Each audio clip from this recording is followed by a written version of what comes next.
키워드로 알아보는 이슈, 다양한 시각으로 보는 뉴스 읽기. 본격 수다 버라이어티 투데이 잡스 3.0. 안녕하세요, 이현경입니다. 안녕하세요, 이독실입니다. 늘 이제 그 본격 수다 버라이어티 하는데 네. 우리가 그 시사와 수다 사이에 담장이를 맨날 걷고 있어요. 아, 시사와 수다였죠? 네. 그래서 제가 수사 버라이어티라고 몇 번 실수한 거였군요. 그게 합친 말이었습니다. 여러분 바로 그런 깊은 뜻이 있었다는 사실 알아주시기 바랍니다. 근데 이독실 씨는 항상 수사하지 않아요? 이게 어땠을까요? 왜 그랬을까요? 왜 그랬을까요? 왜 그랬을까요? 계속 물어보는데 가끔은 이 시간이 너무 편안하고 재밌어서 네. 그러니까 진짜 커피 한 잔 마시면서 주변에 있는 사람들하고 얘기하는 기분이어가지고 사실 조금 아슬아슬하기도 해요, 제가. 맞아요. 그렇죠. 실수할까 봐. 네, 특히 저를 보면서 아슬아슬해 하시는 것 같아요. 아, 제가 아슬아슬해요. 어디까지 할까? 그래서 네. 조금 우리 어떤 전문적인 느낌으로 가지는 않지만 같이 커피 한잔 하면서 같이 엿듣고 혹은 대화에 참여하는 느낌으로 같이 즐겨주시면 좋겠다는 네. 생각을 합니다. 아, 저 MC들 참 주책이다 이렇게 생각하시지 마시고 그냥 자유로운 사람이겠거니 하고 예쁘게 봐주시면 네, 좋겠습니다. 약간만 주책입니다. 네, 생방송 투데이 잡스 3.0 오늘은요 법 얘기가 준비가 되어 있는데요. 우리나라의 반려동물을 키우시는 분들이 한 1,000만이 넘은 지 꽤 됐던 것 같아요. 그러다 보니까 이 반려동물의 지위에 대해서 그리고 오늘 아침에도 보니까 끔찍한 뉴스들이 너무 많던데요. 이게 법적으로 보호를 받을 수 있는 것은 아닌지 저희가 준비가 돼 있으니까요. 잠시만 기다려주세요. 네, 8월 30일 화요일 투데이 잡스 3.0 빅데이터는 알고 있다로 시작하겠습니다. 바로 만나보시죠.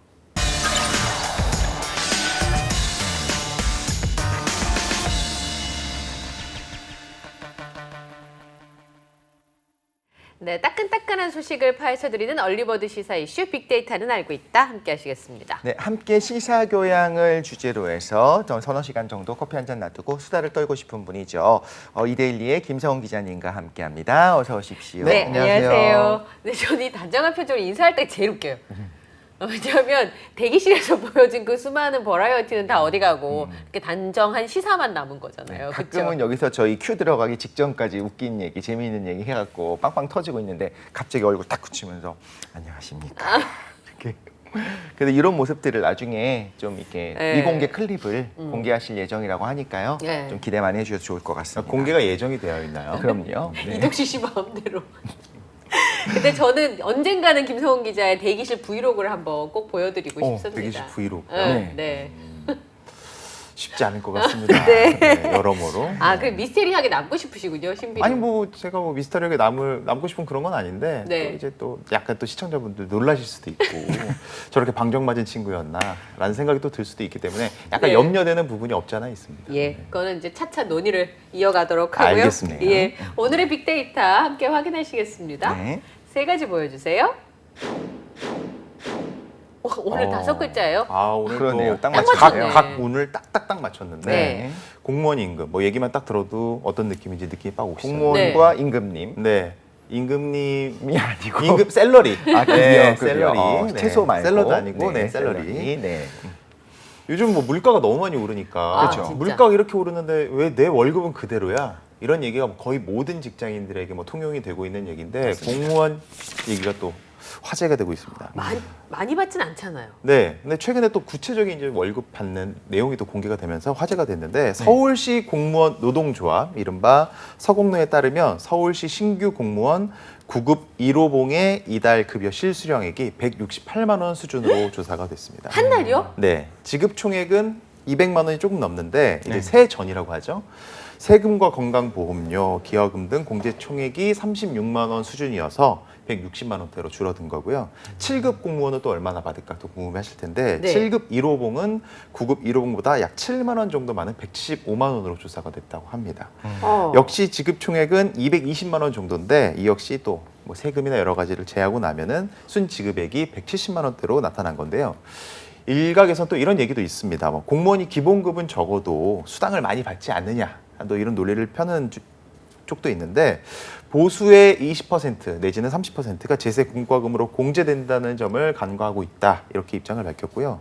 공무원 평균 보수가 높다는 착시 현상 때문에 하위직 공무원들의 낮은 보수에 대해서 아무도 관심을 기울이지 않는다. 그런 취지에서 이 9급 공무원의 월급을 공개한 것이다. 이게 서공노 입장입니다. 그러니까 하위직 공무원들이 보수가 낮은데 좀 고위직 공무원들은 사실은 업무 안정성도 보장이 되고 급여도 꽤 많은 것으로 알려져 있어서 사실 168만 원이면 실수령액 좀 그렇지 않나요? 네. 네. 이게 그러면 우리나라 최저임금 받으시는 분들도 200만 원쯤 된다고 들었는데 비슷한 거 아니에요? 좀 구체적으로 좀 설명을 드리면 대통령령인 공무원 보수 규정으로 정한 올해 구급 공무원 초임 월 기본급이 168만 6,500원입니다. 네. 기본급은 적은데 각종 수당이 여기에 더해집니다. 네. 기본급을 더한 월 급여액은 224만 1,750원. 네. 연봉으로 환산하면 실수령액 2,690만 원 수준입니다. 3천만 원 안 되네요. 이에 반해서 고용노동부 산하 최저임금위가 정한 올해 최저임금이 9,160원입니다. 네. 이를 월급으로 환산하면 191만 4,400원 정도 되고요. 연 급여액은 2,297만 원입니다. 실제 월 근로시간 174시간, 하루에 8시간 기준으로 근로기준법에서 보장하는 유급 주휴일 35시간을 더한 209시간으로 계산을 한 거고요. 이제 절제적으로 두 가지 수치를 비교를 하면 구급 1호봉의 공무원 급여액이 최저임금과 비교해서 월 33만 원 정도, 네. 1년으로 치면 393만 원 정도 많은 수준입니다. 그러니까 생각보다는 급여가 그렇게 많지 않은 상황이네요. 네. 이게 아마 공무원 지원율이 떨어지는데 결정적인 역할을 하고 있는 거 아닐까요? 네, 맞습니다. 최근에 뭐 공무원 응시율도 많이 떨어지고 있고, 제가 알고 있기로는 정부에서는 1% 내지는 2% 상승, 그 심지어 뭐 동결까지도 지금 정부에서 얘기가 나오고 있는 상황이고요. 어려우니까. 네, 정부 사정이 많이 어렵다, 긴축 재정을 펼쳐야 된다. 반면 공무원 노조 측에서는 7% 이상 정도의 수준을 원하고 있어서 네. 이 중간에서 타협점을 찾는 것이 중요하다는 얘기가 나오고 있지만 네. 사실 또 이제 공무원 숫자가 전 정부 들어서 많이 늘어난 부분도 있고요. 올 들어서 공무원 이제 임금으로 나가는 비용이 연 40조 원을 처음으로 돌파를 했거든요.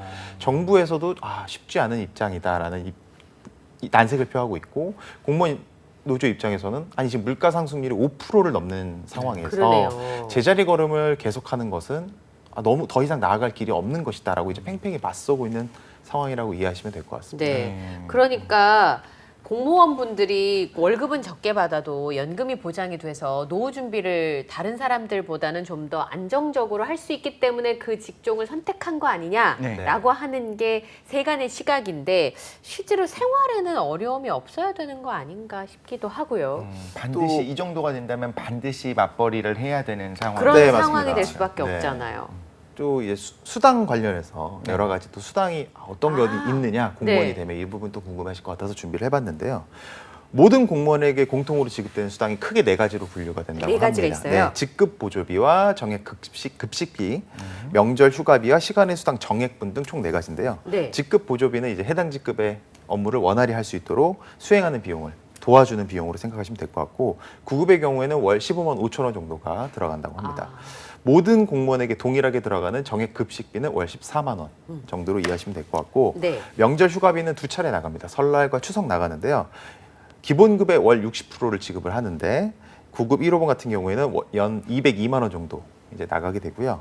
시간의 근무 수당은 시간당 9,160원, 최저 임금을 적용을 하는데, 한 달에 15일 이상 근무를 하면은 10시간분을 정액 지급하기 때문에 월 91,600원이 더해지는 구조라고 생각하시면 될 것 같습니다. 어쨌든 공무원분들이 일은 일대로 제대로 하고 네. 또 그에 대한 보상도 적절한 수준에서 맞춰야 될 것 같은데요. 요즘 다들 어려운 분들이 많으니까 누구 월급 올려주자는 얘기하기가 그렇죠. 그죠. 그렇죠. 예. 지금 아까 말씀하신 것처럼 좀 깜짝 놀랐던 게 임금으로 지금 들어가는 돈이 40조가 넘는다라고 했는데 그러니까. 마음 같아서는 다들 좀 여유롭게 드리고 싶고 그런 마음이 드는데도 또 함부로 우리가 이런 말을 한다는 건 결국엔 내 주머니에서 나가는 거 아니니까 함부로 말하는 거 아니냐 이런 생각을 할 수도 있잖아요. 근데 우리 같은 공무원분들에게 어떤 노동 강도도 적지 않고 책임도 네. 지우게 되고 거기다 친절한 모습까지도 심지어 표정까지도 이런 걸 요구를 하잖아요. 네. 일단 그거에 대한 정당한 대가를 사실 지불해줘야지 네. 거의 최저임금보다 조금 더 주는 수준으로 일을 이렇게 주면서 대가를 주면서 그러면서 이제 여러 가지 방면을 좀 요구하는 거는 좀 과하다는 생각이 들기도 하네요. 네. 근데 왜 공무원분들의 월급을 주는데 우리 마음이 이렇게 인색해졌는지 네. 원인이 아마 있을 거 아니에요. 남 많이 주니까 주지 말자고 하는 건 아닐 테고요. 네. 그런 부분에 그 원인 해결도 좀 필요하지 않을까. 그렇죠. 예. 네. 아까 평균을 말씀하셔서 잠깐 말씀을 드리면 평균이 함정들이 좀 있습니다. 그렇죠. 네, 말도 안 되는 어떤 특정한 어떤 값들이 들어가게 되면 평균이 확 왜곡될 수가 있는데 제일 재미있는 흥미로운 예 중에 하나가 국회의원 재산들의 평균을 낼 때가 있잖아요. 근데 예전에 그 천대 그룹에 그분이 네. 국회의원이셨을 때는 그분의 재산은 뺐었어요. 왜냐면 국회의원 수는 한정이 돼 있는데 그분 재산 혼자 홀로 좆대가 톡 튀어나와 버리니까 네. 갑자기 평균 자체가 수백억 대인 것처럼 느껴지는 거예요. 모든 국회의원들이. 네. 근데 실제로는 굉장히 그게 왜곡될 수가 있잖아요. 그래서 평균이라고 하는 건 항상 우리가 볼 때 조심해야 되는 거고 요즘 그래서 언론에서도 평균값보다는 중간값을 더 많이 네. 이야기를 하고 있는 것 같습니다. 네. 아, 그래 갑자기 생각났어요. 어제 가상화폐와 관련된 무슨 협회가 만들어질 예정인 모양이더라고요. 근데 거기가 이제 공무원 비슷한 준 공무원인 거예요. 그 이제 국가에서 말하자면 네. 가상화폐와 관련된 부분들을 관장한 아직 그 전문가들? 단체가 만들어지지도 않았는데 네. 이제 보통은 국회의원 보좌관분들이 거기를 많이 가시나 봐요. 음. 그러니까 뭐 늘공 아니고 어공이잖아요. 네. 거기는. 근데 연봉 3억 원 이상을 요구한다. 왜냐하면 가상화폐 거래소에서 네. 근무하시는 분들 중에 고액 연봉을 받으시는 분들이 있잖아요. 요즘 네. 원체 잘 되니까. 그래서 3억 원대 얘기가 나오기 시작했다는 거예요. 그래서 아, 젊은 친구들 중에 저기 투자했다가 지금 시간을 되돌린 5년, 뭐 전 10년 전에 돌아가신 분들도 많은데 아우 저런 것 때문에 진짜 이런 생각이 갑자기 들었어요. 갑자기 저도 약간 좀 평균 애매한. 얘기하니까 네네. 그러니까 물론 공무원은 아니지만 공무원과 비슷한 준 공무원에 그 해당하는 말하자면 공공기관쯤 되는 곳이잖아요. 네. 근데 그런 데서는 또 몇 억씩을 받고 정치적인 이유로 또 다른 데서는 한 달에 200만 원 갖고 살기 지금 되게 어려운데 그러니까요. 이런 부분들은 또 아 이거 왜 이렇게 되는 건가? 네네. 예. 가상화폐, 은행, 금융기관 이런 쪽의 어떤 급여와 이런 부분에 대해서 또 다음에 김현우 소장님께 또 여쭤보면 좋겠다는 생각이 네. 확 들기도 합니다. 진짜 3억 원대 주는 건지 네. 그분들은 경력이 무엇인지 네. 일단 제가 지원할 수 있습니까?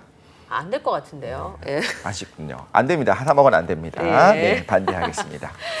자, 어쨌든 적절하게 일한 만큼 네. 그리고 돈을 받은 만큼 충분하게 업무를 해주시기 바라고요. 네. 두 번째 키워드는 베트남 관광 가신다고요? 가고 싶습니다. 네. 저도 가고 싶습니다. 저 다낭 네. 한번 가보고 싶어요. 저도요. 네. 다낭시라고 하잖아요. 네. 다낭군이라고 하나요, 요즘엔? 워낙 자주 아, 가서. 너무 많이 네. 가니까요. 한국의 지명이다 뭐 이런 얘기까지 있는데 예. 아이 여행 얘기만 하면 기분 좋은 얘기만 전해드리고 싶은데 사실 네. 또 그렇지 않은 아, 내용을 그래요? 또 준비를 했습니다. 한국인들이 이제 베트남에 놀러 갔다가 네. 현지 항공사에 코로나19 음성 확인서를 제출했다가 퇴짜를 맞고 예? 뒷돈을 주고 재검을 받는 피해 사례가 속출하고 있다는 내용을 좀 준비해봤습니다. 아무것도 이해가 안 되는 상황인데요. 네, 조금 구체적으로 설명을 드리면 이제 입국 전에 24시간 이내에 신속 항원 검사를 받아야만 한국으로 이제 들어갈 수 들어올 있는 수 있잖아요. 비행편을 받을 수가 있는데 규정을 악용한 사례가 이제 나오면서 한국 정부 차원의 대처가 필요하다는 지적이 나오고 있습니다.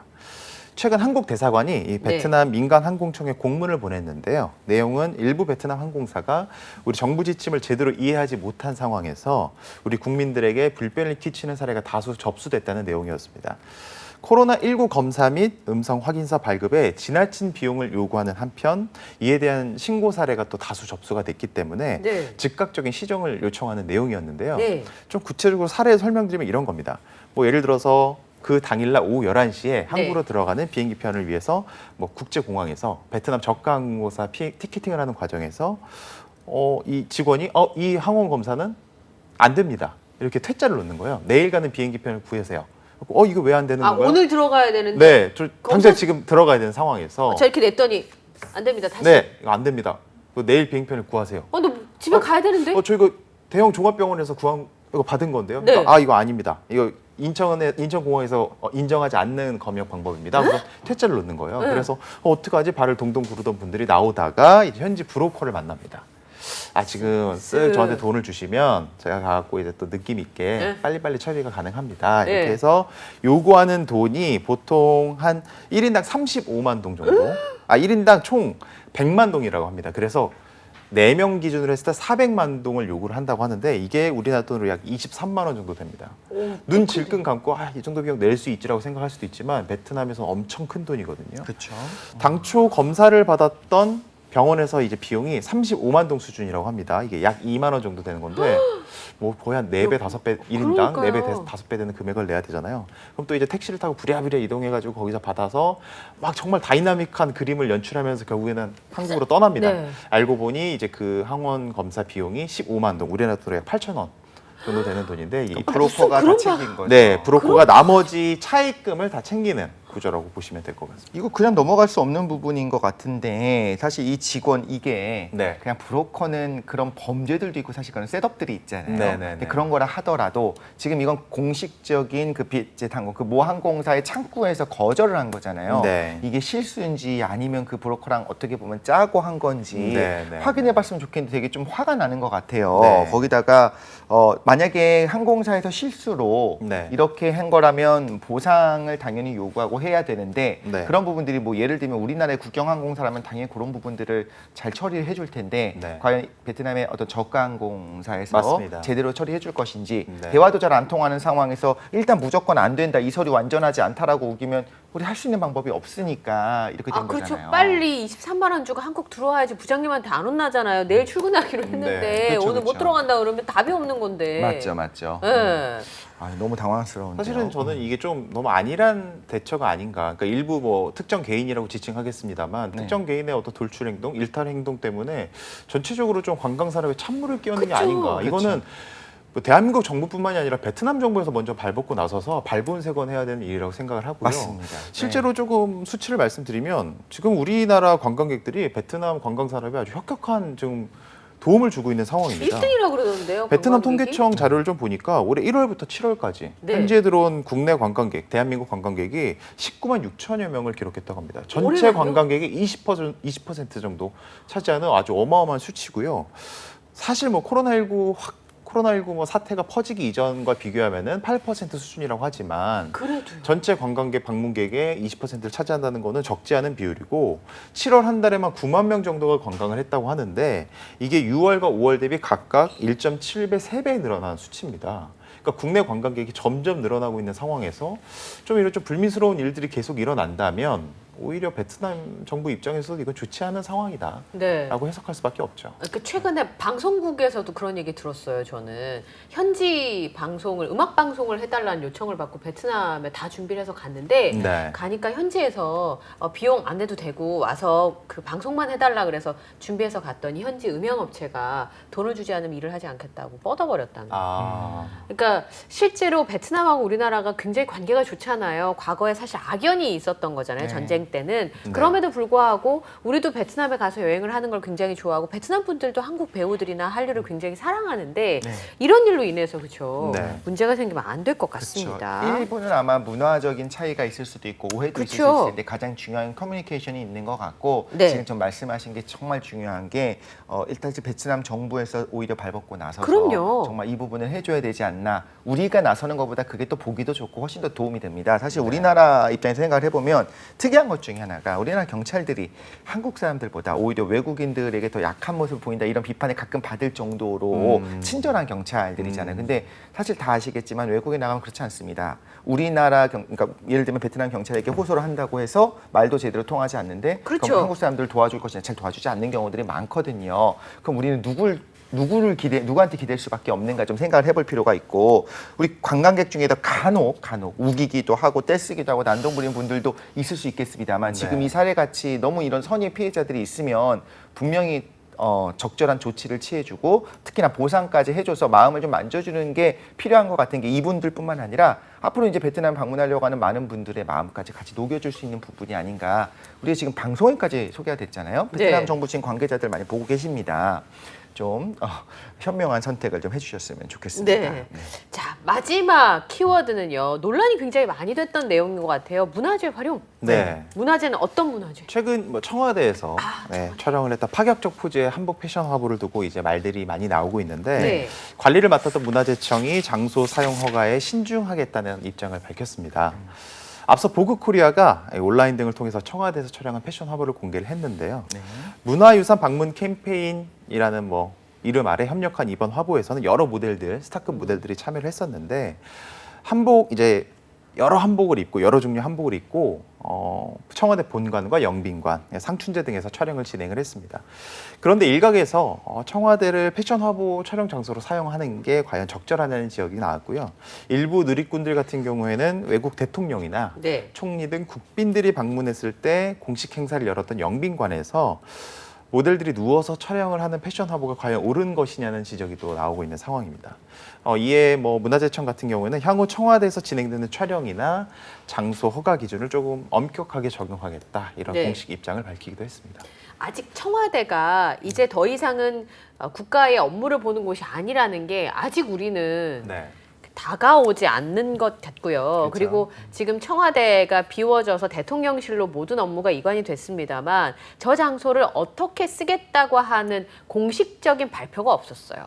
그렇잖아요. 그러니까 저기를 박물관으로 쓰겠다는 얘기도 있었고 뭐 다른 용도로 활용하겠다는 얘기가 있었습니다만 공식적으로 국가에서 앞으로 청와대를 뭐 어디 이런 방식으로 쓰겠습니다 없는 상황에서 화보가 또 사실은 이 한복에 대해서도 여러 가지 얘기가 있는 화보가 공개가 되다 보니까 네. 국민들 중에는 마음이 불편하신 분이 있을 수 있다고 생각해요. 그렇죠. 예. 저도 마찬가지 생각합니다. 사실 좀 더 논의를 했었어야 되는데 오히려 너무 사전에 준비되지 않은 상태에서 허가도 쉽게 이루어지게 되고 그 과정에서 우여곡절이 있었던 게 문제인 것 같기도 하고요. 원칙을 잘 이번 기회에 세우면 되지 않을까 그렇죠. 생각이 예. 들기도 합니다. 사실 청와대를 친밀하고 좀 편안한 공간으로 그리고 국민의 공간으로 돌려보내겠다는 어떤 그런 취지들은 뭐 공감하고 좋습니다만 그렇다고 해서 뭐 누워서 또 사진을 찍고 어떻게 모든 것이 다 허용된다는 건 좀 다른 종류인 것 같아요. 특히 유럽 같은 경우에도 굉장히 자유롭게 모든 걸 할 수 있는 것처럼 느껴지지만 특히나 문화재에 있어서 굉장히 엄중하게 네. 굉장히 관리를 하고 있잖아요. 그러면 생각해보면 이번 기회에 좀 어떤 가이드라인을 잘 세우는 게 좋지 않을까 싶기도 합니다. 참고로 조금 하나 더 말씀을 드리면 뭐 이번 또 패션 화보 촬영이 또 논란이 일어난 상황에서 네. 이 명품 브랜드로 유명한 구찌 잘 네. 아시잖아요. 구찌와 문화재청이 경복궁에서 패션쇼를 열기로 했는데 이마저가 또 취소된 취소했어요? 소식을 또 가지고 왔습니다. 네.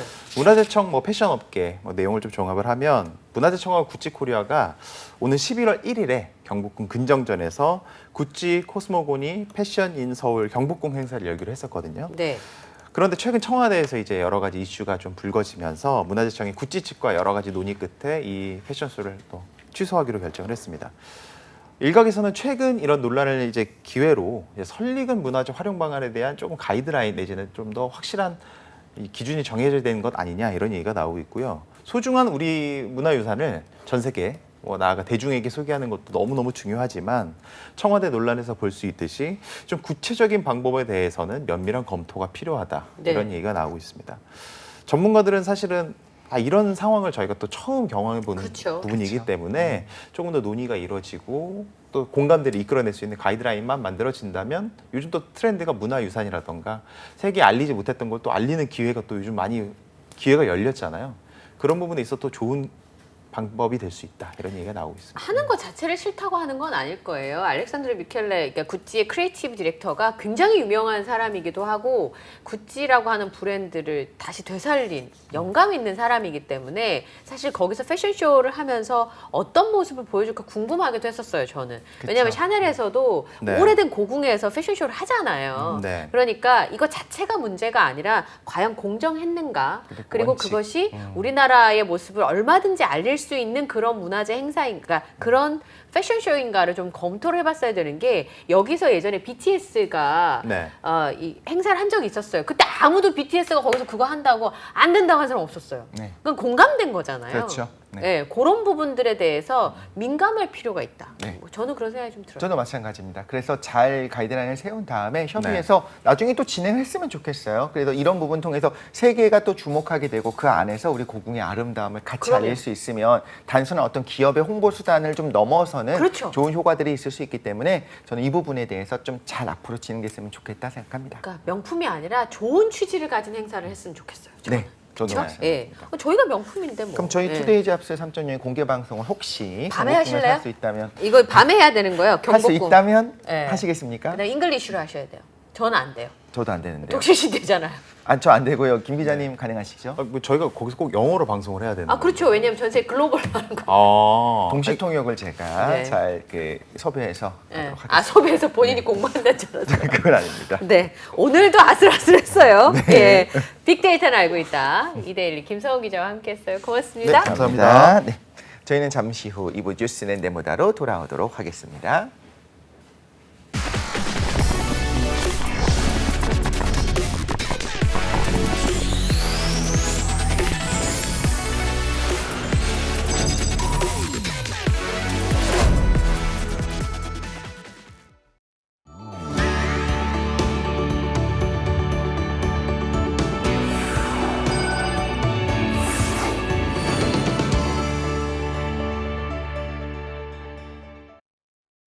네, 뉴스 읽기로 시작해서 어디를 튈지 모르는 요절복통 도미노 토크 뉴스는 네모다. 오늘은 뉴스는 법이다로 함께하겠습니다. 네, 오늘 많은 분들이 흥미를 느끼시고 또 굉장히 유익한 시간이 될 거라고 저는 확신하는데요. 오늘도 장미 변호사님 아니 장윤미 변호사님과 함께하겠습니다. 어서 오십시오. 안녕하세요. 네, 안녕하세요. 장윤미입니다. 아, 이제 법이 친해져야 되는데 네.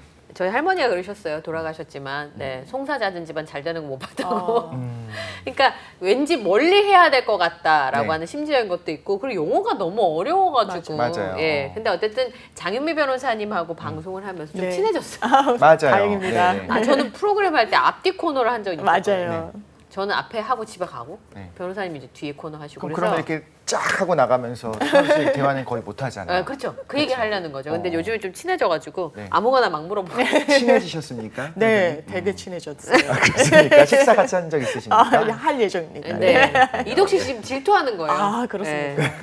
제 자리가 이쪽이었으면 좋겠다는 생각을 한번 해보게 바꿔드릴게요. 됩니다. 네. 예, 바꿔드릴게요. 네. 자, 이제 뉴스는 법이다 본격적으로 한번 이야기를 나눠보도록 하겠습니다. 오늘 좀 가슴 아픈 기사가 준비가 되어 있는데요. 최근 제주에서 화살에 맞은 개가 발견돼서 경찰 수사에 나섰고요. 이거 아실 겁니다. 전북에서 주인의 목숨을 구해서 오히려 유명세를 탔었던 충견이죠. 그 복순이가 흉기 테러를 당하기도 했습니다. 네. 이 복순이가 견주가 뇌졸중으로 쓰러졌을 네. 때 막 지쳐가지고 목숨을 구해서 동네 마스코트였다고 해요. 네. 이럴 때 보면 강아지가 사람보다 한 100배쯤 난 것 같다라고 맞아요. 하면 안 되지만 하여튼 그런 마음이 들어요. 네. 예. 그 견주가 병원을 다녀온 뒤에 복순이가 죽으면서 도축업체에 넘기는 바람에 네. 또 동물보호단체에서 굉장히 광분하고 있는 상황인데 네. 그래서 오늘은 동물학대 범죄 그리고 동물보호법에 대한 이야기를 좀 나눠보려고 합니다. 얼마 전이 아니네요. 대선이 지난 지 한참 됐죠. 네. 대선에 후보들이 나올 때 반려동물을 애완견이라고 하면 안 됩니다. 반려동물을 키우시는 분들은 대선 후보가 강아지를 어떻게 그렇더라고요. 안느냐가 되게 중요해요. 앉는 자세. 보면 평소에 안아본 사람인지 네. 그렇지 않은 사람인지를 보면 알 수 있다고 하더라고요. 그래서 반려동물과 같이 사시는 분들의 경우에는 한 사람 하나의 인격체이기 때문에 그 대하는 태도가 표를 찍는데 굉장히 중요하더라고요. 어허. 그럴 수 있을 것 같아요. 왜냐하면 정말 보여지기 위해서 반려 인구가 뭐 1,500만 명이다 이러니까 그쵸. 그게 상당히 좀 중요하잖아요. 하나의 그 유권자로서도 중요하고. 그렇죠. 그러면 반려동물을 키우는 후보라고 하면 더 호감도도 커질 수밖에 없을 텐데 네. 이 보여주기 위한 건지 아닌지를 진짜 반려동물을 키우시는 분들은 아실 테니까요. 그렇죠. 네, 진짜 신기합니다. 그게 이제 진정성을 판단하는 네. 기준이 되기도 하더라고요. 반려동물 인구가 원체 많다 보니까 그렇죠. 그러다 보니 최근에 동물학대 범죄와 관련돼서 얘기들이 굉장히 많은데 저는 이제 이 동물학대가 이제 주로 강아지, 고양이와 관련된 경우가 굉장히 많더라고요. 많이들 키우시니까 네. 복순이는 저도 너무 마음이 아픈 아니 거예요. 어떻게 이렇게 하죠? 그러니까 지금 말씀 주신 대로 주인을 그야말로 살려낸 개였던 거예요. 동상 세워줘야 되잖아요. 이런 그렇죠. 경우는. 네. 예, 뭐 오수에 뭐 이런 또 뭐 강아지처럼, 전래동화도 있고 그런데 이 개가 이 식당에서 발견이 됐습니다. 이미 이제 죽음 이후에 식당에 보관이 돼 있었던 거죠. 아마 이제 도축 뭐 이런 과정을 거치기 직전 상황이었던 것 같아요. 근데 동물단체 등에서 보고 그것을 이건 좀 아닌 것 같다. 그리고 동네 주민들한테 물어봐도 얘가 주인이 쓰러졌을 때 그렇게 막 짖어서 알렸던 그런 개인데 지금 식당에서 정말 음식으로 소비가 되는 상황이 된 거니까 또 공분을 굉장히 샀죠. 그리고 네. 그 사체가 굉장히 좀 훼손된 상태였다라고 알려져서 또 더 안타까움을 주기도 했는데 제주도에서는 이 한 도로에서 개가 발견이 됐는데 네. 돌아다닌다는 표현도 좀 맞지 않는 거예요. 왜냐하면 화살이 이 옆구리에 관통이 돼 있어서 이렇게 기계 그 엑스레이 사진이 나왔는데 네. 네. 그 몸 안에 이렇게 보이더라고요. 이 관통된 화살이요. 예, 그래서 아니 저렇게 하고 어떻게 견뎠지 싶은 거예요. 그러니까요. 네. 그래서 그나마 다행인 게, 그러니까 움직이지도 못하는 상태로 낑낑대고 있는 거를 발견을 했는데 이제 병원에 옮겨서 그나마 그래도 살아날 수 있는 그렇죠. 기회를 얻었는데 네. 원래 그런 이야기 있잖아요. 사회에서 가장 약한 약한 존재에게 어떻게 하는지가 그 사회의 어떤 뭐 선진화 그리고 발전 이런 의식의 정도를 좀, 보여주는 거예요. 보여주는 건데 네. 동물은 정말 약한 존재잖아요. 아기들도 그렇지만 본인의 의사 표현도 할 수가 없고 정말 좀 수동적인 존재로도 볼 수 있고 하는데 이런 일들이 비단 이게 그럼 길 가는 그런 길에 방치된 동물에 대해서도 학대하는 건 워낙 많고 본인이 키우는 개에 대해서도 최근에 요즘 지하철에 굉장히 CCTV가 많잖아요. 네. 근데 가방을 탁 이렇게 굉장히 세게 던져요, 한 남성이. 근데 그 가방 안에 본인이 키우는 개가 있었던 거예요. 그리고 이 사람들이 그러지 마세요 막 이렇게 말리니까 이 강아지가 이 가방에 또 이 목줄을 매기 때문에 묶여 있었는데 강아지를 들며도 좀 문제인데 가방을 드니까 이게 목이 딸려 올라가는 그런 영상들이 있었어요. 분리해야 된다는 지침이 있다라고 하더라고요. 그렇게 반려동물과 주인.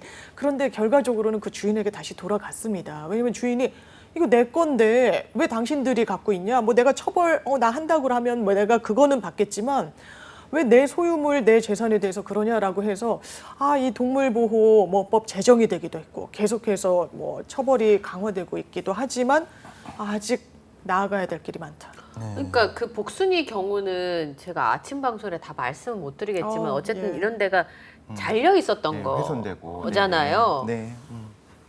왜 저러나 싶은 거예요. 동물한테 왜 저러나 싶은 거예요. 근데 저번에 보니까 청산가리를 가지고 고양이를 계속 죽였던 남자가 네. 찾았잖아요. 네네, 네. 그러니까 화가 나서 그랬다고. 자기가 다른 일 때문에 네, 화가 다른 나서. 일 때문에 화가 나서 그 말하자면 동네 길고양이들한테 그 독약 청산가리는 독약인 거죠. 그걸 먹여가지고 그 강아지 고양이들을 다 그렇게 한 거예요. 아니 그 구하기도 힘든 그러니까요. 그 극약을 구해서 그 멧돼지 같이 어떤 유해한 동물들을 사냥하는 시즌이 있잖아요. 있죠. 그런 것도 아니고 심장이 뛰고 있는 어떻게 보면 무력한 그러니까요. 그 동물에게 칼을 휘둘러서 뭐 예를 들면 코를 자른다든가 네네. 화살을 꽂는다는 그 생각 자체는 저는 정신감정 받아봐야 된다고 생각합니다. 그리고 범죄와 관련해서 연구하시는 분들은 이런 이야기를 많이 해요. 되게 일단 약한 존재부터 시작이 된다. 그러니까 이런 잔인성, 폭력성을 내재하고 있는 사람들이 처음에는 아주 작은 동물, 그 다음에는 더 큰 동물, 그러다가 결과적으로는 사람을 상대로 한 범죄에 이르게 된다라고 해서 이걸 범죄의 징조, 어떤 징조 증상으로 봐야 된다라는 의견들도 상당히 많이 나오고 있어서 그냥 동물을 뭐 괴롭혔기 때문에 죽음에 이르게 했기 때문에 처벌해야 된다. 그걸 좀 넘어서는 법 체계가 또 있어야 되는 부분이 있습니다. 그렇죠. 네. 이미 예. 지금까지는 없었지만 맞습니다. 법적으로 이걸 보완하면 가능한 그렇죠. 거잖아요. 평가를 정신감정도 그렇죠. 받아보고 네. 범죄자로 본다는 것이 아니에요. 아직은 네. 범죄를 저지른 건 아니니까요. 근데 어떤 그런 잔인성에 있어서 예를 들면 곤충이다. 그래서 우리가 바라볼 때는 사실 심장이 뛰는 그런 포유류로 느껴지지 다르게 않을 때는 느껴지죠. 어린애들이 네. 뭐 돌로 찢기도 하고 날개 찢기도 하고 뭐 이렇게 해볼 수 있잖아요. 어릴 때는. 네, 그런데 네. 사실 포유류 이렇게 막 우리를 쳐다보고 있고 할딱거리고 나를 핥으려고 하는 그런 강아지를 상대로 뭐 화살을 쏜다 이런 부분은 분명히 좀 심각한 예. 우리 공동체 안에서 위험 요소가 있지 않나라는 생각이 들기도 하고 그렇습니다. 네. 100% 아까 공감합니다. 말씀하신 것처럼 좀 칸트도 예. 사실 사람이 제일 중요하다고 이야기했지만 왜 우리가 동물을 보호해야 되는가? 동물을 잔악하게 대하는 그 행동들이 결국에 우리의 행동을 그렇게 만들기 때문에 그러니까 사람을 위해서라도 동물을 이렇게 잔악하게 다루는 이런 학대 행위에 대해서는 좀 우리가 경각심을 가질 필요가 있다라는 생각이 들기도 해요.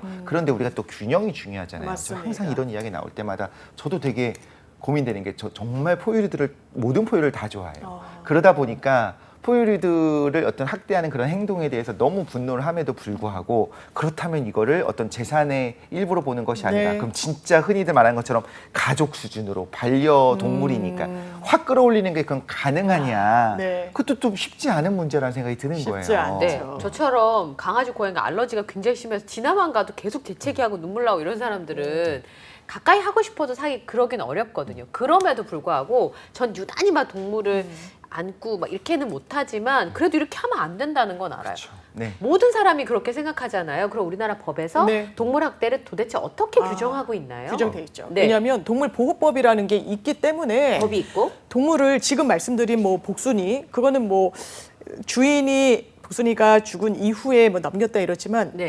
동물 자체를 죽음에 이르게 한다, 막 네. 목을 맨다든지 행위 태양도 네. 굉장히 자세하게 돼 있어요. 어. 그런 행위를 하면 우리나라 법에서는 3년 이하의 징역 또는 3천만 원 이하의 벌금, 이게 가볍게 정해져 있지가 아, 않습니다. 그러네요.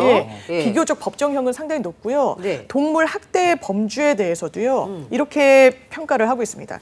동물을 일단 대상으로 한 네. 학대 행위인데 정당한 사유 없이 아. 불필요하게 피할 수 없는 신체적 고통과 스트레스를 주는 행위. 네. 그리고 이렇게 직접적인 위해 행위뿐만 아니라요, 굶주림에 노출시킨달지, 그러니까 밥을 밥을 안 안 주는 주고. 거, 또 질병에 걸렸는데, 그러니까 병에 걸렸는데 조치를 전혀 하지 않는 것도 이 큰 틀에서는 학대 행위로 보고 그러네요. 있어요. 근데 여기서 이제 불가피하게 신체적 고통 이런 표현이 들어간 건 저희가 이제 육식을 하는 뭐 경우들이 뭐 당연히 많으니까 그럴 때는 도축 같은 걸 할 수밖에 없잖아요.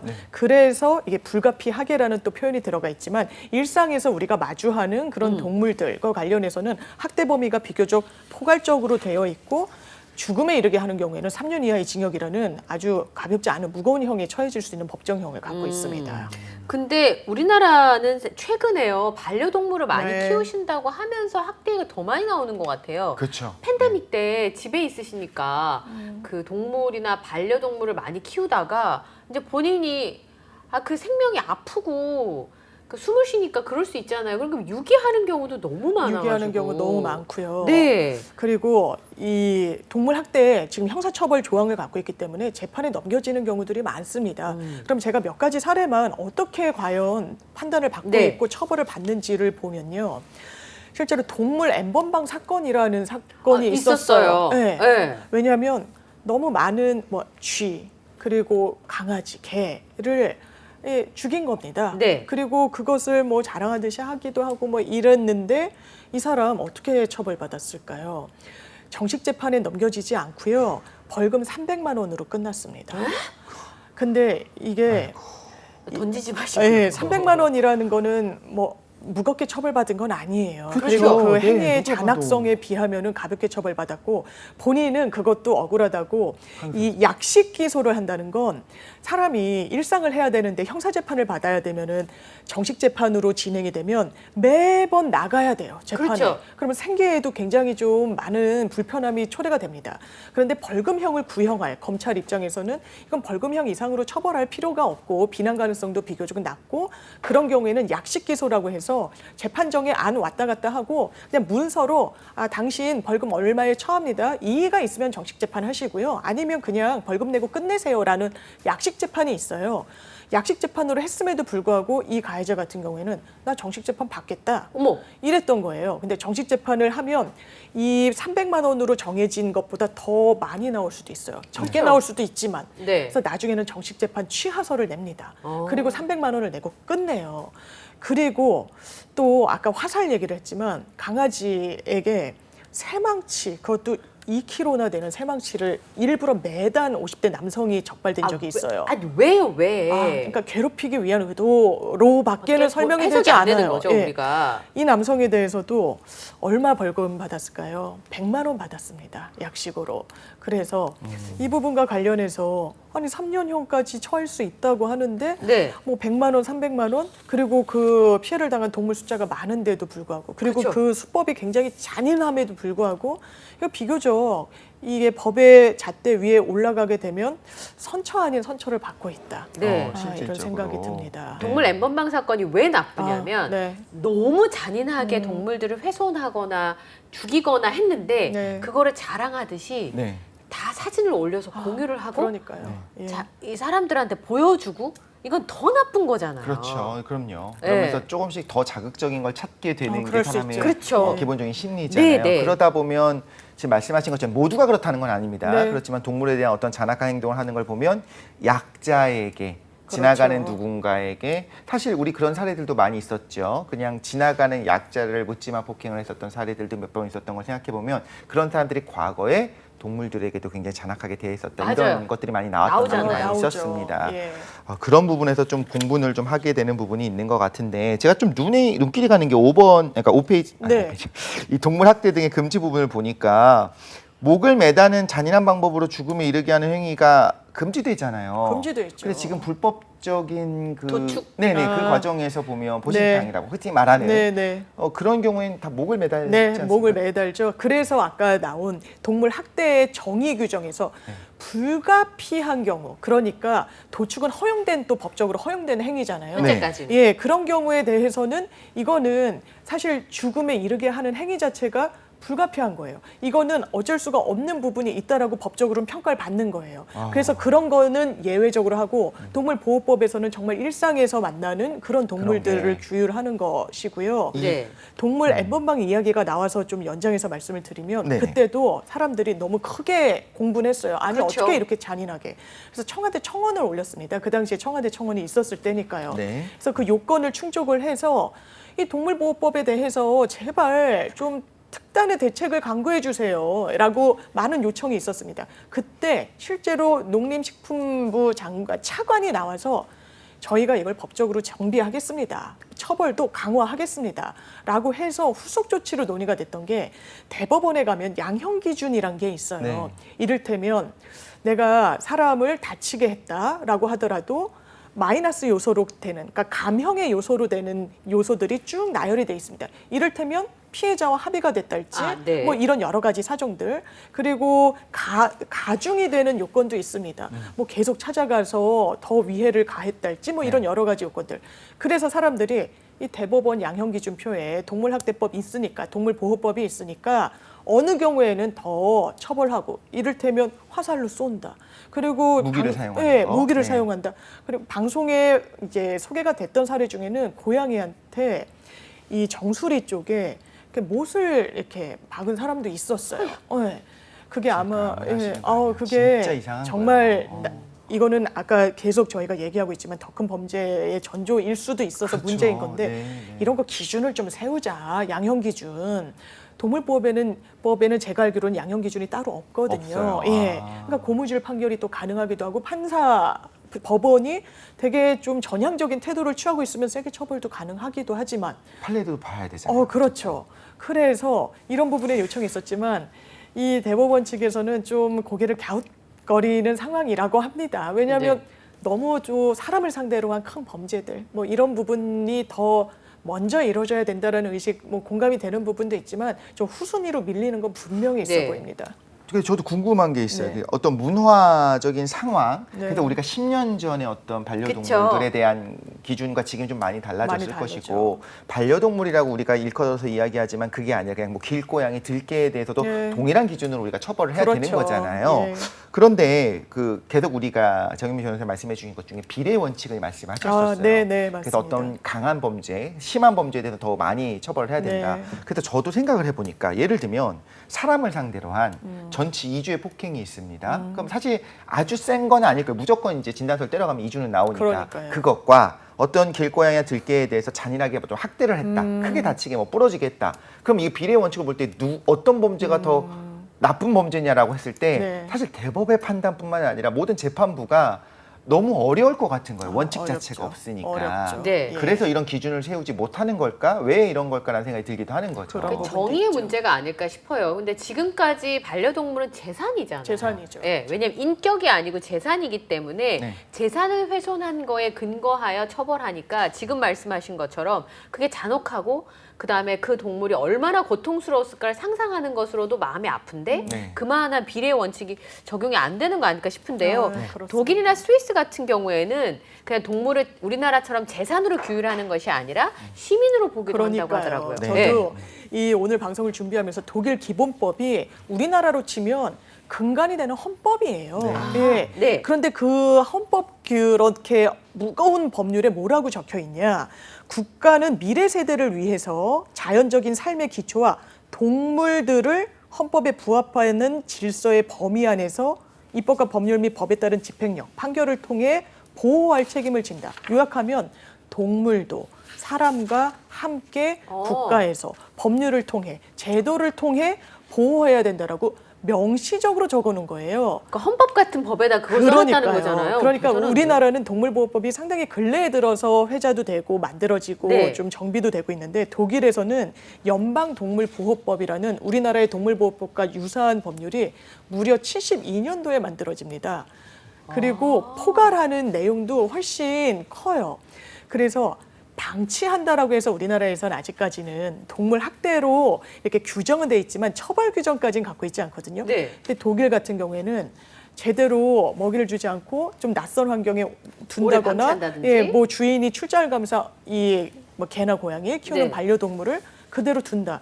이게 형사적으로도 문제가 될 수 있다는 겁니다. 아. 그래서 미국 사람들이 독일로 이민을 가게 되면 미국에서는 동물을 좀 오히려 주인이랑 좀 분리되게 해서 좀 적응을 시키는 그런 문화가 좀 있나 봐요. 네. 훈련 중에. 네, 근데 네. 그런 행동을 독일 가서 하면 처벌받아요? 처벌을 받을 수도 있어서 이거 너무 굉장히 다르다. 네. 독일이 좀 반려동물과 관련해서는 제일 좀 앞선 법률 체계를 갖고 있다고 평가받고 있습니다. 이제 좀 놀라운 게 사실 세계 최초의 어떤 동물권에 대한 그 법이 나온 나라가 독일이라고 알고 있는데 그게 나치 독일이었어요. 그런 면에서 생각해 보면 굉장히 좀 아이러니한 부분들이 그렇죠. 있죠. 사람에 대해서 그렇게 하면서 그렇죠. 그 당시에 그렇게 했었으면서 네, 뭐 유대인들한테서. 집시와 유대인들과 뭐 여러 가지 꼭 우리가 이제 유대인만 생각하는데 굉장히 많은 뭐 공산주의자들, 동성연애자들 막 이런 식으로 그 당시에 많은 있었거든요. 뭐 여호와의 증인이라든가 이런 많은 맞아요. 부분들이 있었었는데 예, 당시에 소수자들. 그럼에도 불구하고 그런 소수자들은 제대로 보호하지 않았으면서 동물에 대해서는 또 그렇게 보호했었다는 아이러니함이 진짜 또 있다는 아이러니네요. 것도 생각해볼 만한 부분이 있죠. 근데 우리나라에서 동물보호법이 제정이 되어 있고요. 그리고 그 사건도 매년 너무 많아요. 너무 많아요. 네. 그게 지표로 나와 있는 게 네. 있어요. 처음에 2011년 전, 네. 그러니까 2011년도 한 10년 전으로 거슬러 올라가면 100건이 안 됐습니다. 적발되는 건이 98건이었어요. 네. 근데 위반 사건 2016년도에 300건으로 확 뜹니다. 303건이었고요. 2017년도 400건에 육박하는 398건. 그리고 그 다음에는 500건, 그리고 2019년도 거의 1000건에 육박하는 900건이 넘거든요. 네. 계속 정말 에스컬레이터처럼 상승하는 거예요. 거기엔 두 가지 요소가 있을 것 같아요. 일단 실제로 동물 학대의 건수가 늘어서일 수도 있지만 네. 이제 주변에서 동물 학대가 드러나는 건 사람들이 신고를 해서 그렇거든요. 그쵸. 네. 예, 본인들이 집에서 하거나 이런 건 잘 드러나지 않고 뭘 올린달지 아니면 그렇죠. 아까 말씀드린 지하철역에서 본인이 키우는 강아지에게 학대 네. 행위를 한달지 이런 걸 이제는 신고를 하는 거예요. 과거에는 이 사람이 키우는 동물은 재산이란 개념, 지금도 민법상으로는 재산으로 평가를 받지만 네. 더 그런 개념이 좀 퍼져 있었다고 봐야 되겠죠. 그래서 굳이 이게 경찰에 수사기관에 수사를 의뢰할 사안이라는 인식은 없었지만 그런 인식이 상당히 많이 바뀌었고 동물보호단체들의 적극적인 또 행동이 수반돼 있기도 해서 이렇게 또 수면 위로 올라오는 동물학대 건수들이 많이 좀 드러나고 있는 것 같습니다. 송기현 의원실에서 낸 자료를 보니까 그럼에도 불구하고 잡혀는 가는데 처벌을 안 받아요. 맞아요. 그러니까 5천 건이 넘게 5년 동안 동물 학대 사건이 네. 이제 넘겨졌는데 실제로 그 피의자 중에서 네. 구속이 되거나 처벌을 받은 게 4명이라면서요. 4명? 예. 이게 전체 사건이 한 1,900건이 넘어요. 이게 집계낸 걸 딱 네. 봤더니 거기에 기소되지 않고 그러니까 뭐 무혐의입니다. 이 정도는 뭐 할 수 있죠. 사회의 어떤 상규상 뭐 동물에게 이 정도 행위는 할 수 있다라고 저희 법적으로 평가 내리겠습니다라고 한 게 30%가 넘습니다. 네. 그러니까 아예 처벌받지 않은 거. 처벌 아예 없어. 그리고 예. 대부분은 아까 말씀드린 대로 약식 기소, 약식 처분을 받는 거예요. 왔다 갔다 하지 이런 말고. 불이익하지 말고 벌금 내고 끝내십시오. 이게 또 대단히 많은 이게 비중을 차지하고 있고요. 네. 정식 재판에 넘어진 사람 자체가 네. 3%가 안 됩니다. 2.9%예요. 네. 그러면 저희가 정식 재판에 넘어가면 뭐가 또 문제냐? 아까 법정형이 정말 실형도 선고할 수 있는 법정형을 네. 갖고 있었잖아요. 그럼 실형 선고가 실제 되느냐? 그럼 뭐 영장까지 청구해서 뭐 구속이 되느냐? 그런 경우는 거의 없습니다. 그러니까. 거의 없어요. 만에 하나 그렇게 네. 구속이 됐다거나 실형에 선고됐던 사람은 정말로 극악무도하게 잔인했을 가능성이 아니면 플러스 알파가 있어야 됩니다. 동물보호법만으로는 벌금도 많이 나오지 않고요. 네네. 거기에 더해서 동물을 뭐 다치게 했을 뿐만 아니라 그 동물 주인한테까지 위해를 가했달지 이런 행위가 있으면 달리 평가를 받는데요. 아. 그래서 이 양형을 높이려면 동물보호법만으로 기소하지 않고 거기에 이게 재물이니까요. 일단 네. 평가는 재물손괴죄를 네. 같이 더해서 기소를 하면 벌금도 올라가고 처벌의 가능성도 더 높아지는 그런 상황입니다. 근데 상황이 이렇다 보니까 동물보호단체 입장에서도 정말 힘들게 사비를 들여가면서 힘들게 맞아요. 구조를 했는데 그러면 뭐해? 이렇게 처벌이 잘 안 되니까 허탈할 것 같아요. 기껏 해봐야 나오는 건 뭐 30만 원 벌금, 300만 원 벌금 맞아요. 나오고 그리고 이런 사례들이 알려지다 보니까 처음에는 경찰 출동합니다 이렇게 하면 좀 움찔하다가도 그 학대하는 사람들 입장에서 아까 말씀하신 사례처럼 그럼 처벌 내가 받을게. 당신들은 벌금 내고 말죠. 신경 쓰지 마. 뭐 내가 알아서 할 거야. 이런 식의 적반하장까지 가기 시작하는 거잖아요. 네. 그러니까 어떤 국민적인 공감대, 이건 좀 처벌을 강하게 해야 되지 않냐, 위험하다라고 하는 그런 거를 어떤 법적인 처벌의 내용 자체가 좀 못 따라가는 게 못 아닌가 따라가죠. 이런 생각이 네. 들기도 하거든요. 네. 맞습니다. 그래서 그러니까 양형 기준도 없고 아직. 아까 말씀하신 것처럼 그리고 또 하나는 주인이 있는 경우는 처벌 받을 수 있죠. 네. 내 사랑하는 반려동물한테 그렇게 했으니까 가보자라고 해서 재판까지 갈 수 있지만 길고양이나 그렇죠. 네. 주인이 없는 유기동물을 괴롭힌 건 처벌을 안 받는다는 얘기가 맞아요. 되는 거예요. 맞아요. 지금 말씀을 들어보면. 재산권이니까. 그래서 검거율도 상당히 또 낮아요. 네. 실제로 들고양이 그리고 내 동물이 아니고 네. 내 반려동물이 아닌 경우에는 또 누가 그랬는지 막 굳이 막 찾아다니진 않잖아요. 그렇죠. 찾기도 어렵고. 어렵죠. 그래서 네. 검거율도 이 아까 말씀하신 송기현 의원실의 그 집계를 보면은 거의 잡히지가 않습니다. 2011년도에는 오히려 한 90%가 넘었대요. 네. 그런데 점점 그 검거율도 떨어지고 있는 게 이렇게 아까 묻지마 폭행처럼 동물에 대해서도 그냥 길에 있는 길고양이, 그쵸. 들개에 대해서 공격을 하다 보니까 이렇게 수치로 나오고 있는 것 같습니다. TV 프로그램 같은 데서 동물에 관한 프로그램도 보면 거기서 르포같이 해갖고 나쁜 놈들 잡으려고 일부러 정말 CCTV 다 해가면서 추적하고 이런 프로들도 있었던 것 같아요. 있었죠. 그렇게 해서 네. 힘들게 잡아서 사실 기소가 됐을 때 네. 별로 이제 결과가 그게 우리가 생각할 땐 처벌받지 너무 그냥 가벼운. 그럼 그런 사람들은 벌금 내고 나서 또 할 수 있는 거예요. 또 왜냐면 할 너무 수 있죠. 가볍다는 걸 네. 알아버렸잖아요. 어. 예. 근데 동물보호단체 분들이 그러니까 이제 거꾸로 네. 예를 들어서 지나가다가 어떤 고양이나 강아지를 훼손시키거나 못 살게 구는 사람이 있으면 빨리 데려오고 싶은 거예요. 네. 고통스럽잖아요. 그쵸, 보는 그쵸. 것도. 네. 근데 그렇게 하면 만약 주인이 있는 강아지인데 주인이 학대를 했어요. 네. 제가 독식 씨 강아지를 그냥 데리고 갔어요. 안 그러면 되는데. 절도가 절도. 되는 거죠. 일단 주인이 있으니까. 되는 거죠. 왜냐하면 절도죄라는 건 타인 소유, 타인 점유 물건을 본인의 희하로 가져오는 행위입니다. 네. 법적으로는. 네. 그러면 남의 물건이라고 평가받죠. 물건이죠, 동물은. 네. 그리고 재산 가치가 있죠. 왜냐하면 얼마의 거래가 되기도 하니까요. 네. 그러면 이걸 갖고 오는 행위 자체는 절도죄의 구성 요건에 딱 떨어지는 거예요. 다만 면책을 받기 위해서는 이게 정당 행위다라고 평가를 받아야 되는데 이건 사후적인 거예요. 일단 구성 요건에 해당하는데 네. 뭐 위법성이 조각되는 정당 행위로 되기 위해서는 뭐 저희가 정당방위 같은 게 대표적인 건데 이건 뭐 정당방위는 아니고 사회상규사에 그럼 용인이 된다. 그러면 수사기관이 검사님이 그 경찰 수사관 분이 이거는 그럴 법했네. 동물보호단체가 데려올 수밖에 없는 그런 상황이었네라고 볼 것인가 말 것인가는 굉장히 그게 유동적이거든요. 그 판사님 마음인 거 아니에요? 판사 마음대로 뭐 검사 마음대로 물론 이렇게 사적으로 볼 수가 결정하진 있죠. 않겠지만. 사적으로 하는 거 아니지만 그리고 본인의 양심에 따라서 하겠지만 그 그렇죠. 결과가 나올 때까지 그럼 그 보호단체 그렇죠. 같은 경우에는 계속 좀 힘든 상황이 그렇죠. 왔다 갔다 벌어지는 하면서. 거죠. 그렇죠. 그래서 네. 증명해야 되고. 예. 그렇죠. 그래서 변호사로서는 이렇게 위기 상황에 처한 동물이 있는데 그냥 그 상황에서 현장에서 데리고 오십시오라고 조언하기는 법적으로는 부족하고 어려운 거죠. 차라리 네. 그럼 경찰을 대동하는 식으로 해서 가는 게 제일 현명한 방법이 될 수 그렇습니다. 있겠네요. 그런데 네. 그것도 한계가 있는 게 아까 그 수원역이었나 지하철역에서 동물 본인이 키우는 네, 네. 강아지를 학대한 사람도 분리를 해서 강아지는 지자체에서 관리를 했는데 네. 내 거다, 내 물건이다, 내 재산이다, 빨리 내놔라. 내놔라라고 했을 때 어쩔 수 없이 돌려준 거예요. 그쵸. 그런데 대신 뭐 각서는 받았다라고 해요. 제가 앞으로는 내 동물이라고 하더라도 조심하고 그러지 않겠습니다라고 했는데 그게 얼마나 강제성이 있을 것이며 현재로는 그런 조치까지 강제적으로 취하기에는 법이 마련돼 있지 않은 것 같습니다. 그러니까 얼마 전 아니네요. 작년에 그 강아지 묻은 거 보셨어요? 제주도에서? 네네.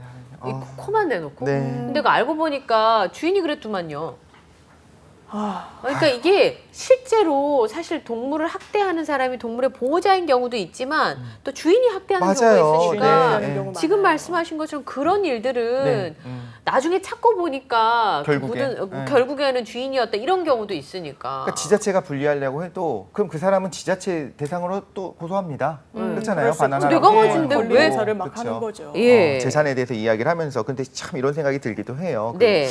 그 부모의 학대 체벌 네. 한 20년, 30년 전만 해도 네. 막 우리가 쥐잡듯이 잡고 나 빨개벗겨도 밥도 쫓아내고 그런 이런 경우가 부분들을 많았죠. 네. 그냥 뭐 넘어갔었잖아요. 그냥 네. 그 집안의 일이다라고 하기도 하고. 근데 대입하기 어려우니까. 그렇죠. 근데 지금은 큰일 나잖아요. 그러니까 네. 사회가 변하고 있는 것처럼 분명히 이 부분도 사회가 좀 변하게 되지 않을까. 맞습니다. 동물을 안전하게 하는 나라들이 수사 인력도 부족한데 어떻게 여기다 더 수사 인력을 쓰냐라고 이야기할 수도 있겠지만 동물이 안전한 나라가 아이가 안전하지 않을까요? 맞습니다. 그렇죠. 약자가 안전하지 않을까 이런 생각이 네. 들면서 정말 이 부분 꼭 중요하다는 생각이 듭니다. 그리고 그 그래서, 부분에 네. 있어 전문성을 좀 키우면 어떨까 싶어요. 너무 맞아요. 경찰분들도 네. 아동학대도 아동학대 전문가 보면 다르대요. 네, 그렇죠. 그 얘기 들었습니다. 안 보이는 네. 게 보이는 게 있죠. 네, 그러니까 징후를 봐도 한 살 어린이는 이렇게 자기가 그런 일을 당하고 있어도 의사 표현이 안 못하죠. 되잖아요. 근데 그렇죠. 전문가분들이 보시면 얘 좀 이상한데를 알 수 있다고 하더라고요. 그래서 아동의 진술이 아니라 외국 같은 경우는 그 전문 경찰관이 보시고 학대인지 아닌지 판단한다고 하더라고요. 너무 가슴 아픈 과거의 그런 여러 가지 사건들도 보면 경찰이 출동했었음에도 불구하고 이건 아닌 것 같아라고 진술을 듣고 그냥 풀어줬던 이유들이 그런 전문 인력이 없었기 때문에 문제가 생겼던 거잖아요. 네. 그러면 이것도 약간 그렇게 동물학대의 맞습니다. 경우에도 전문 경찰관이 있어야 법 지식도 물론이거니와 그 강아지나 반려동물들의 특징에 대하여 네. 잘 알 수 있는 거잖아요. 그런 부분들이 보완이 될 부분이 있고요. 또 법적으로도 동물 학대로만 처벌하니까 가볍게 처벌하는 거예요. 이게 그래서 미국에서 워싱턴주에서 굉장히 전향적인 판결이 나왔는데 네. 이 가정 내에서 부인을 폭행하진 않았습니다. 부인이 잘 관리하고 굉장히 아끼는 강아지를 무차별하게 폭행한 거예요. 이거 법원에서 가정폭력이라고 봤습니다. 네. 우리나라에서도 어떤 논의가 있었냐면 스토킹 처벌법이 제정이 됐잖아요. 네. 그때 굉장히 찾아오는 행위 그리고 찾아오는 행위가 뭐 직장, 집뿐만 아니라 가족들을 찾아오는 행위까지 했는데 네. 이때 동물을 괴롭히고 하는 경우에도 처벌을 해야 된다는 입법 논의가 있었어요. 네. 왜? 이 동물이란 게 사람을 겨냥한 아주 그런 기초적인 단계를 밟아나가는 그 수순일 수 있어서 이런 부분 전문적인 수사기관 그리고 이런 입법 보완책 마련되면 좋을 것 같습니다. 네, 오늘 동물에 대해 나눠봤지만 결국에는 사람을 위한 이런 맞습니다. 이야기였습니다. 지금까지 뉴스는 법이다. 우리 장윤미 변호사님과 함께했습니다. 오늘 함께해 주셔서 감사합니다. 고맙습니다. 고맙습니다. 네, 오늘 저희가 준비한 내용은 여기까지고요. 저희는 내일 오전에 다시 찾아뵙겠습니다. 네, 다음 시간에 또 만나요. 안녕.